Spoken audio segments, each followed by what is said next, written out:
हाँ जी दोस्तों, नमस्कार। मैं जसविंदर चहल राज चहल एकेडमी पर आपका स्वागत करती हूँ। जैसे कि दोस्तों आपको अलग अलग न्यूज़ चैनलों से और जो यूट्यूब चैनलों से उनसे आपको पता चल चुका है कि जो कि आपका एचटेट का एग्ज़ाम है वो मई में कंडक्ट हो सकता है। और उसी को देखते हुए मैंने आपके लिए जो PYQ है PYQ की सीरीज आपकी शुरू की हुई है, ताकि आपके साथ के कॉन्सेप्ट क्लियर करने के साथ साथ आपके मैं जो वो है प्रीवियस ईयर क्वेश्चन पेपर है उनको भी जल्दी सोल्व करवा दूँ, ताकि आपकी क्या है एक क्विक रिवीजन हो जाए। और उसके साथ के साथ आपका मतलब ग्रामर का बेसिक के साथ साथ जो ये भी क्वेश्चन अटेम्प्ट हो जाए आपके। ठीक है बच्चों, तो ये हमारा इससे पहले मैं क्या है आपके 2 PYQ क्लियर करवा चुकी हूँ। ये है हमारा 2023 का PGT लेवल का जो क्वेश्चन पेपर है उस। और बच्चों ये वो है जो आपकी 15 नंबर की कॉमन ग्रामर आती है, ये वो पोर्शन है जो क्या है आपके एग्जाम क्लियर कराने में बहुत हेल्प करते हैं, क्योंकि इसका लेवल इतना टफ नहीं होता है। अगर आप इसके PYQ भी मतलब ध्यान से करके जाओगे तो, क्योंकि जो 5-6 साल से PYQ का ट्रेंड चल रहा है मोस्टली क्वेश्चन उसी से आते हैं। अब देखो, fill in the blanks with the correct option. ठीक है, note it down, you should forget it. इसको लिखो वरना आप इसको क्या हो भूल जाओगे। एक तो क्या है ये नेगेटिव सेंस वाला सेंटेंस है, और जो शुड है उसके साथ आपको पता है जो भी कंजक्शन के रूप में यूज होता है एक ही वर्ड होता है। ये तो सिर्फ कंजक्शन के शुड के साथ मोस्टली क्या है एक लिस्ट जो कि एक नेगेटिव सेंस देता है वही हमेशा यूज होता है। देखो, note it down, list you should forget, इसे आप लिख लो, नहीं तो आप इसको क्या है वरना आप इसको क्या है भूल जाओगे। तो क्या है ये हमारा लिस्ट, तो ये हमारा ऑप्शन ठीक है, क्योंकि अगर इनमें से चारों में से आप लगा के देखो तो भी आपका ये पता लग जाएगा। Note it down that you should forget, इसको लिखो कि आप भूल जाओ नहीं, इसकी नेगेटिव सेंस निकल रही है। बिकॉज ऑफ टिल होता है जब तक, और लिस्ट होता है वरना या नहीं तो। आप इसको मतलब नहीं तो, इसका लिस्ट मीनिंग होता है नहीं तो। ये हमेशा जो इन फियर और नेगेटिव सेंस देता है जो लिस्ट है, इसलिए यहाँ क्या आएगा, note it down, list you should forget it. इसको आप नोट डाउन कर लो, नहीं तो आप इसको भूल जाओगे। अगला देखो, choose the correct option that give the meaning of the given idiom.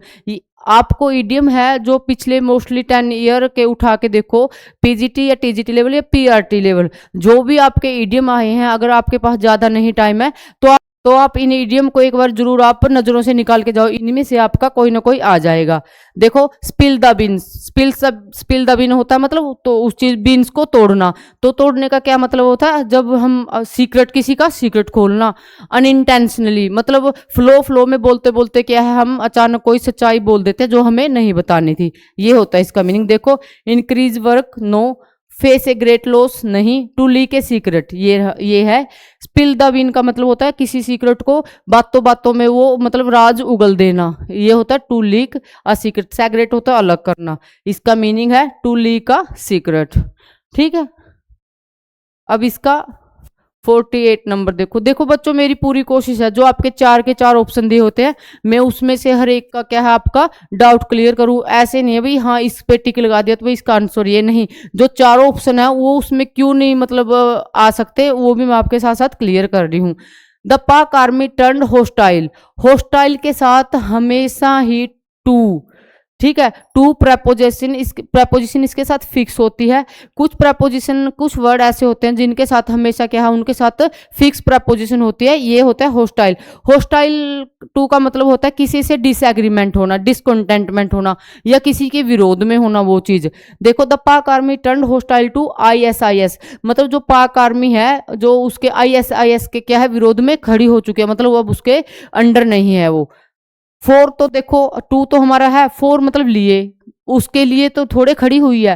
Eight उसके ऊपर नहीं है, विद मतलब उसके साथ नहीं है। होस्टाइल होता है किसी के विरोध में खड़ा होना, इसलिए क्या है होस्टाइल टू। ठीक है, अब देखो इसका 49 नंबर है जो,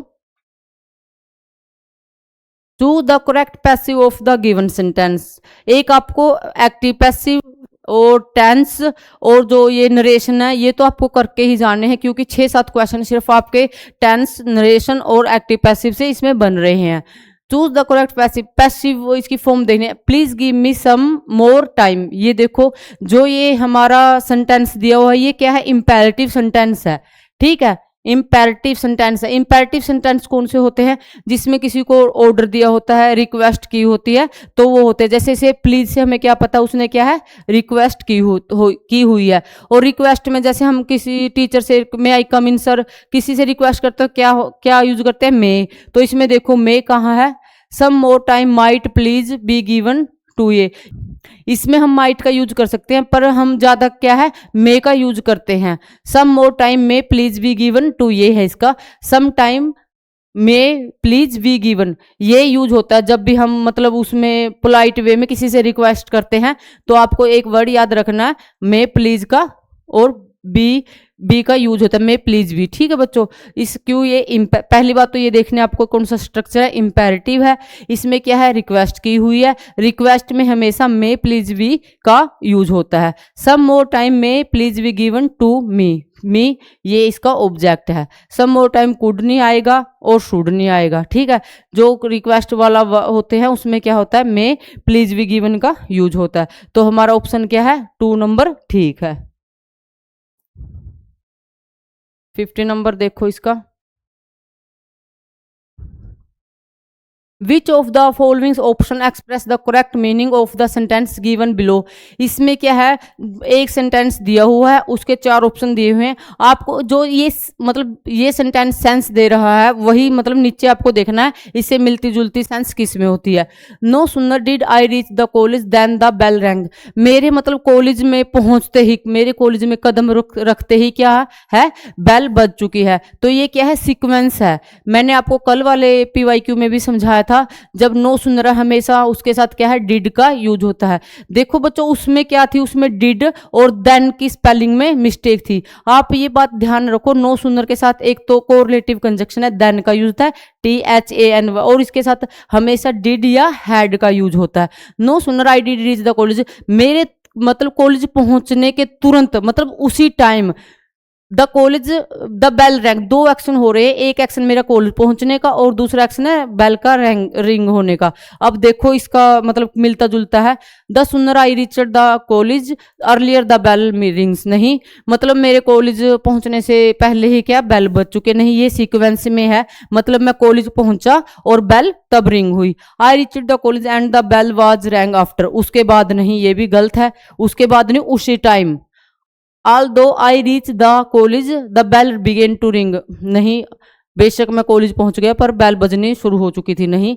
As soon as, ये रहा, as soon as I reached the college the bell rang, मेरे जब भी मैं मतलब मेरे, ये भी वही सेंस दे रहा है, जब भी मैंने कॉलेज में पैर रखा उसी टाइम क्या है, उसकी कॉलेज की जो बेल है बजने शुरू हो गई। ये देखो हमेशा याद रखना, जो ये है नो सुनर है, इसको हम एज सुन एज में, इस सेम सेंटेंस को हम एज सुन एज में भी कन्वर्ट करके दोबारा वो उसी सेंस में इसको बना सकते हैं। ठीक है, अब देखो इसका अगला है जो, देखो बच्चों जो हमारा 51 नंबर वो क्वेश्चन है उसमें क्या बोला है, he said what a charming sight, वो उसने बोला कितना सुंदर दृश्य है। तो क्या है, कौन सा सेंटेंस है, पीछे साइन क्या है, एक्सक्लामेटरी साइन है, इससे तो हमें पता चल गया ये मतलब कौन सा सेंटेंस है। देखो ये वर्ड है एक्लेम्ड विद जॉय, उसने खुशी के साथ उछल कर बोला that it was a charming day. ठीक है, तो इसका यही स्ट्रक्चर होता है, ये जो एक्सक्लेमेड है या शोरो है कुछ भी है, तो वो क्या है, जॉय के साथ उछल के बोल रहा है व्हाट अ चार्मिंग डे, और हम इसे हमेशा इट दैट से कनेक्ट करके इट बनाते हैं, इट वॉज अ। ठीक है, अब देखो it was a very charming site, इसका ये ऑप्शन ठीक है। Exclaimed with Joy that what, इसमें वट नहीं आएगा क्योंकि वट है कट जाता है और इट वॉज के साथ बनता है। टोल्ड वाला भी इसमें गलत है और सैड, अगर थोड़ा सा आप पजल हो गए तो इन दोनों में हो गए, तो उसमें भी आपको क्या देखना है, हमेशा जो ये सेंटेंस होते हैं या मतलब खुशी या दुख के होते हैं जो भी होते हैं, वहां वट के साथ नहीं होता, ये वट इसका क्या है कट जाएगा, इसकी जगह पर क्या है इट वॉज, हमेशा इट वॉज का यूज होता है। ठीक है, अब देखो इसका 52, fill in the blanks with the correct form of verb, मतलब इसमें वर्ब की है करेक्ट फॉर्म अब हमें फिल करनी है। I dash a lot of calls today. Today से हमें क्या पता चल गया, मतलब ये प्रेजेंट की बात हो रही है, तो इसमें क्या आएगा, प्रेजेंट टेंस। देखो इसमें देखो कि है हैड तो हमें पता है, जो परफेक्ट है, पास्ट परफेक्ट है उसकी है। हैज हैड भी ठीक है, पर आई है तो आई को हमेशा क्या मानते हैं हम, आई के साथ हमेशा हैव का यूज होता है, ठीक है। तो देखो आई हैव, इसको ऑप्शन ये ठीक है। हैड वाला तो आप काट ही दो, हैड वाला इसलिए कट गया क्योंकि यहाँ क्या है, टूडे है। आपको इससे अंदाजा लगाना है, टूडे है तो प्रेजेंट टेंस है, और हैड, दोनों हैड वाले कट गए। हैज और हैव में से आपको पता, इतनी बात तो आपको पता ही है क्या है, मतलब आई के साथ हमेशा हैव का यूज होता है। तो इसका ऑप्शन कौन सा है, थर्ड नंबर ठीक है। अब देखो इसका 43 नंबर। तो अब देखो इसका 53, which of the following sentence is correct option to express a probable condition. Probable मतलब रियल को, इसमें से 4 ऑप्शन दिए हैं, इसमें से ये चीज देखो भी, मतलब जो रियलिटी में कोई चीज मतलब पॉसिबल है, ठीक है, उसका आपको पता लगाना है, टिक करो। If I were a word I would fly you to. देखो बच्चों, आपने अगर मेरी, मैं बार बार आपको बोल रही हूँ, अगर आपने मेरी टेंसेस वाली क्लास देखी है, मैंने आपको सेम सेंटेंस ये लिखवाया था, if I were a bird I would fly to you. तो क्या है इसका मीनिंग, आई जो ये वर्क का यूज होता है कंडीशन में, तो हमेशा वो क्या होता है, इमेजिनरी सेंटेंस होता है। और हमें क्या है, प्रोबेबल मतलब जो रियलिटी की बात है, जो संभव मतलब असल जिंदगी में कुछ हो सकता है, तो उस वो सेंटेंस देखना है। तो ये तो क्या है, कट है, क्योंकि ये इमेजिनरी है। If you touch a live wire you will get A shock. अगर आप एक टच वायर को, मतलब जो करंट की तार है उसको टच करोगे, तो क्या है, आपको करंट शॉक लग जाएगा। तो ये ठीक सेंटेंस है। देखो if you touch a live wire, ये तो रियलिटी है ना, अगर हम तार को हाथ लगाएंगे तो क्या हमें शॉक लगेगा। If you will read this book you will learn. मैंने आपको एक, जब मैंने आपको टेंस करवाए थे, तो मैंने आपको ये भी कंडीशन बोल के या लिख के समझाई थी, कभी भी कंडीशन में दो क्या है, फ्यूचर टेंस की यूज नहीं होता, मतलब विल का कभी भी यूज नहीं होता। तो ये तो वैसे ही गलत है। अगर आपकी मेरी टेंस वाली सीरीज देखोगे तो क्या है, तब भी आपके सारे डाउट क्लियर हो जाएंगे।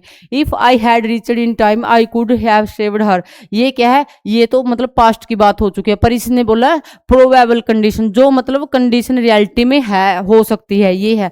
तो ठीक है बच्चों, तो हमारा ऑप्शन क्या है, सेकंड इसका ठीक है।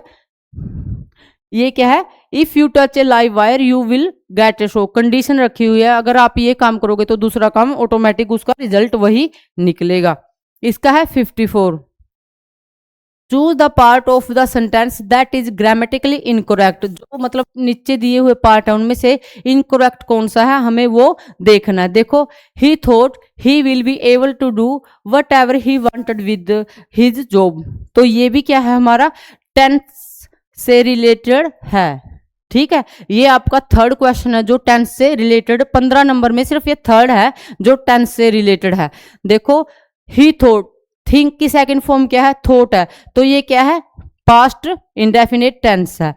ही वांटेड, ये भी क्या है, पास्ट इंडेफिनिट टेंस है। ये क्या है, विल का यूज कहाँ होता है, फ्यूचर में। ये क्या है, फ्यूचर टेंस है।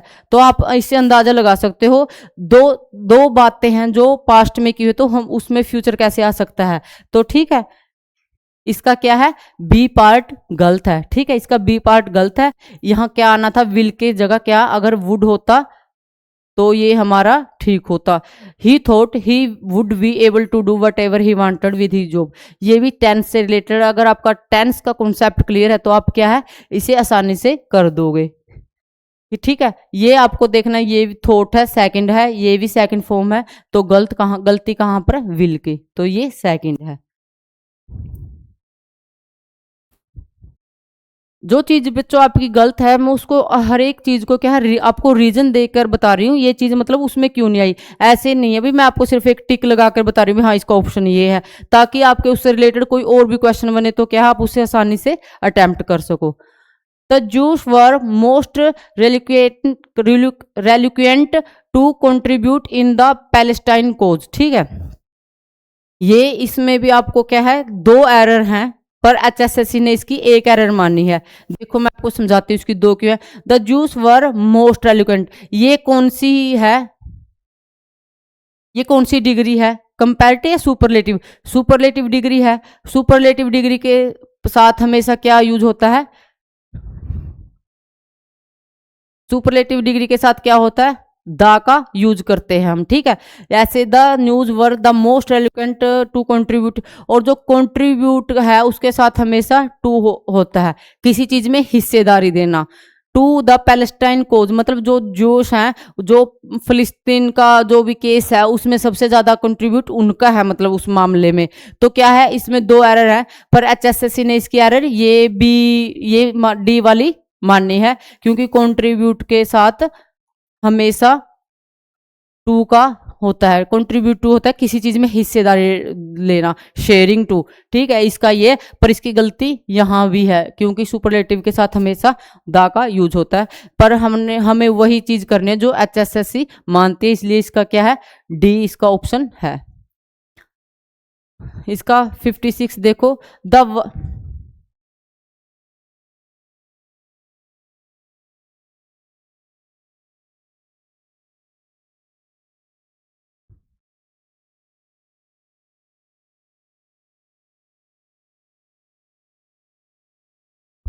तो ठीक है बच्चों, इसका 56 नंबर देखो, द वर्ड स्लीदर मीन्स, स्लीदर क्या होता है, स्नेक क्या करता है, स्नेक क्या करता है, आपकी एक पोइम भी है एनसीईआरटी में, जो स्नेक की बार बार था स्लीदर, उस ये वहां से उठाया गया। स्लीदर मतलब स्नेक क्या है, धरती पे चलता है तो स्लाइड, ठीक है, स्लाइड करना मतलब धरती पे घिसर कर चलना, घिसते हुए चलना, तो होता है स्लाइड। स्लीदर होता है स्लाइड।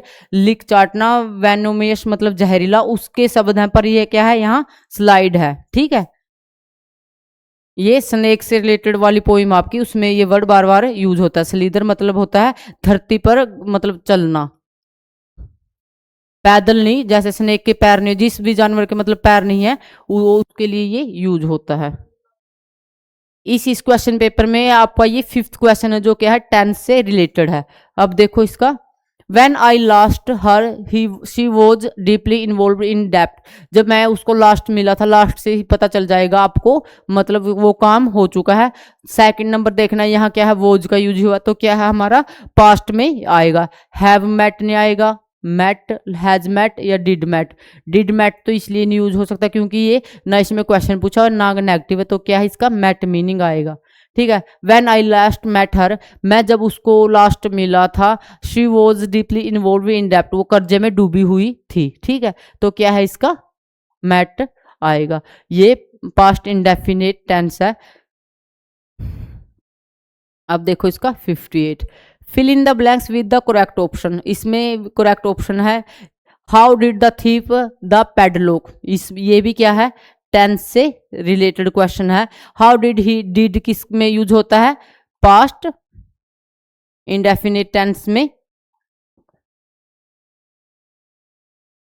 जो डिड है वो किस में होता है, पास्ट इंडेफिनाइट टेंस में यूज होता है। उसमें जब भी हम कोई भी क्वेश्चन होता है या वो होता है नेगेटिव सेंस में होता है, तो डिड के साथ किस वर्ब का वो करते हैं, हम फर्स्ट का यूज करते हैं। देखो ओपन नहीं, हैड ओपन नहीं है, क्योंकि डिड है तो क्या है, ओपन का यूज होगा। How did the thief open the padlock.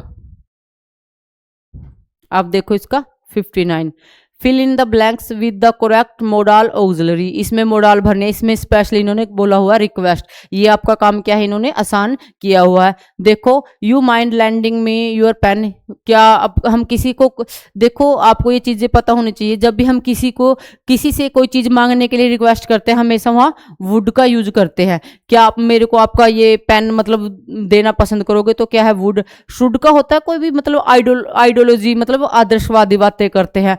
Out to भी इससे मिलता जुलता है। मस्ट होता है नेसेसिटी के लिए, अगर यह नेसेसिटी होता भी आपको आपका पेन देना ही जरूरी है, तो हम क्या है, मस्ट का यूज करते, पर यहाँ क्या है, वुड का यूज होगा, ठीक है, क्योंकि उसने पोलाइटली रिक्वेस्ट की हुई है। 60 नंबर देखो, arrange the following jumbled option in the correct order then choose the correct option. हमें क्या है, एक सेंटेंस है वो आगे पीछे करके दिया है, उसको हमें करेक्ट सीक्वेंस में लगाना है। देखो, is heartening is going abroad the news that, तो क्या है, the news that she is, the news that she is going to abroad is heartening, तो ये द न्यूज कहाँ है, सी, फिर डी, सी, फिर D, is heartening, is going to abroad, is heartening. ठीक है, ये सीक्वेंस हमारा ठीक है। The news that she is going to abroad is heartening, जो मतलब उसकी विदेश जाने की खबर है वो क्या है, दुख देने वाली है। तो इसका बच्चों सीक्वेंस के ये तो बहुत आसान था। इसमें दो सेंटेंस है जो दैट से कंबाइन करके बनाए हुए हैं, पर दोनों क्या क्या है, बिल्कुल सेम है। The news that she is going to abroad is heartening. ठीक है, तो इसका ऑप्शन नंबर ये सी, ये है, फर्स्ट है। तो ठीक है बच्चों, ये था हमारा आज का PYQ। जो कौन सा पेपर आपका 2023 का है, PGT लेवल का क्वेश्चन पेपर है। आज वो मैंने आपको पूरा डिटेल से समझाया है। तो मैं आशा करती हूँ जो भी मैंने आपको टेंस के कॉन्सेप्ट पूरे डिटेल में समझाए थे, एक बार प्लीज आप उनको जाकर देखो। और फिर ये PYQ लगाओगे तो क्या है, 6-7 क्वेश्चन तो उसी से इससे आसानी से बन रहे हैं। उसके साथ कुछ इसमें एक ईडियम का था और कुछ थे एक्टिव पैसिव के, वो भी हम आगे करवाएंगे। पर आप इन जो चारों ऑप्शन है उनको लगा लगा कर देखोगे, वो भी मैंने क्या है जो चारों ऑप्शन है वो पूरे डिटेल से समझाए आपको, भाई ये ऑप्शन उसमें क्यों नहीं फिल हो सकता। तो मैं ऐसा करती हूँ, तो जो आपके छोटे छोटे इंग्लिश के ग्रामर के कॉन्सेप्ट है वो भी साथ के साथ इसमें आपके क्लियर हो रहे हैं। तो ठीक है बच्चों, थैंक यू।